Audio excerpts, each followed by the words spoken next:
I was trying to sleep when I started getting calls that this stuff on Instablog. I think the problem with we Nigerians is we young people, we have a major problem, right? Two, number one, the media is stupid. The media is very, very stupid. So stupid that you take a fact, you turn it into what you want. Number two, the youth ourselves, we are the cause of our problems. We do not read to understand. So I'm just going to make this video to address this issue, and I'm never going to speak about it again. To start with, what I said is this, and I quote, and I've been saying it on every interview. I'm going to speak my truth. Let every other person speak their truth. My truth is this. I was not at the protest ground when the military arrived. I was part of the protest. I protested peacefully. I was in my car at Lekki Phase 1 roundabout, driving back after I went to get food when I heard the gunshot. I was not there when they arrived. I don't know in what manner at which they arrived. Did they arrive and start shooting people? I don't know. I can't tell you that's what they did because I was not there. If anybody should tell you that to explain how they came, it would be DJ Switch and every other person that was there.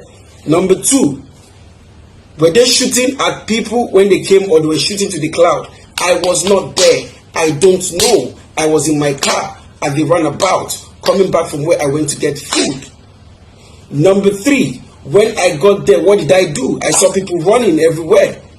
They said army, army, army, and they were running everywhere. And then I was waving flag, trying to signal the army that I come in peace. I came down from my car, told them I wanted to help people. They said no, I should go back. I begged and pleaded. They said no. Then I was trying to reverse. I saw a lady who was limping. She was selling stuff. I saw another guy who had blood running from his hand.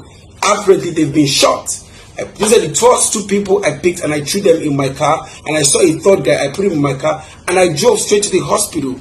Went to drop them. While I was going to drop those guys at the hospital, I do not know what must have happened at the runabout, at the toll gate. I can't give you that account because I was going to the hospital to drop people. I went to drop people at the hospital. I came back to the toll gate. When I got back to the toll gate, everybody had run except the military circling the protesters and the other ones watching the area.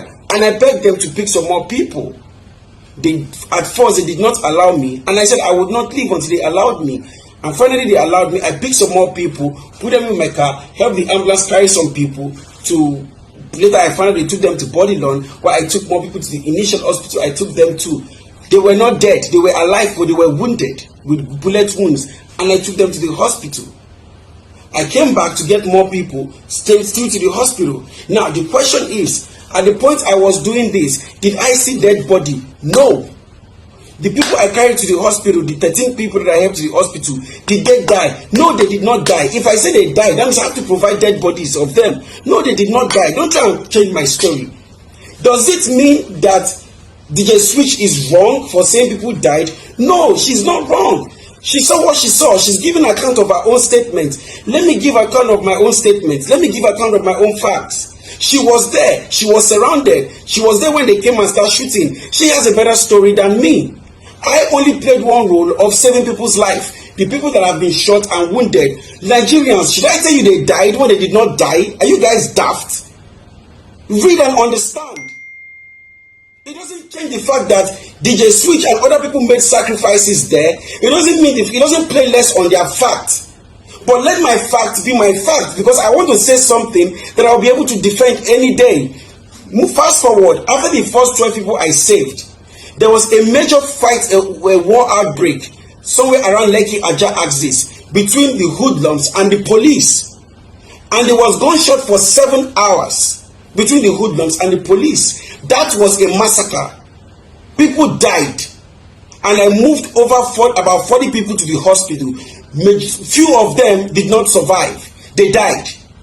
We picked body on the road, took them out of the road. They died. My whole body was filled with blood because it was a massacre between the police and the hoodlums. Don't try to change my story. This is my story. Will I call on my own account, will I call the toll gate situation a massacre? I cannot call it a massacre now until I get facts of people that were killed there. Nobody has given me that fact. Why are you trying to make me agree that I know that I saw people died there when I did not see? Please, I have only come to help, support and assist. And that is what I have done. Help these wounded, take them to the hospital so they get better. If I had carried any dead body from the toll gate, trust me, I would have said it. So please, read and understand, and you guys should leave me the hell alone. I have not done anything wrong. I have helped people with my money, I have given people my blood, and none of those people have died. I have given people the bloods of my family, none of them have died. The only people that has died were from the riots between the police and the hoodlums in the Lekki-Ajah axis. This is my story. This is my facts. Please respect it. Now, I respect DJ Switch and every other person who was at the toll gate to witness everything they witnessed. They will be able to give you their own accounts. And that is their facts. Thank you, ladies and gentlemen.